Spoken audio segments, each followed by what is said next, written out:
Hi అండి, అందరూ ఎలా ఉన్నారు? బాగున్నారా? నేనైతే బాగున్నా అండి. మీరు కూడా బాగుండాలని మనస్ఫూర్తిగా అయితే కోరుకుంటున్నాను. ఈరోజు వీడియోలోకి వస్తే ప్రదీప్ గారు, శృతి వాళ్ళ మొత్తం ఫ్యామిలీ అంతా ఫంక్షన్ తర్వాత అయితే ఇంటికి వెళ్తుంటారండి. దారిలో అయితే కనుక శృతి వాళ్ళ బంధువుల అబ్బాయి అయితే కనిపిస్తాడు. మళ్ళీ అతను ఫంక్షన్కి వచ్చి తిరిగి మళ్ళీ ఇంటికి వెళ్ళి మళ్ళీ వస్తుంటాడండి. అప్పుడైతే శృతిని చూసి కారులో నిలబెట్టి, ఏమ్మా శృతి బాగున్నావా? నువ్వైనా ఇక్కడెందుకు ఉన్నావమ్మా అది ఇది అని అడుగుతాడు. అప్పుడైతే శృతికి ఏం చేయాలో తెలియక, అసలు మీరెవరండి నన్ను పలకరిస్తున్నారు? మీరెవరో నాకు తెలియదండి అంటుంది.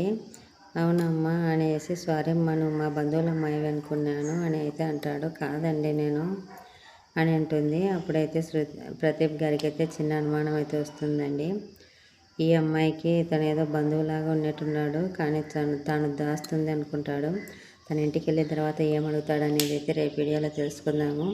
ఈ వీడియో కనుక మీకు నచ్చినట్లయితే చిన్న లైక్ ఇచ్చి సబ్స్క్రైబ్ చేయండి ఫ్రెండ్స్. బాయ్.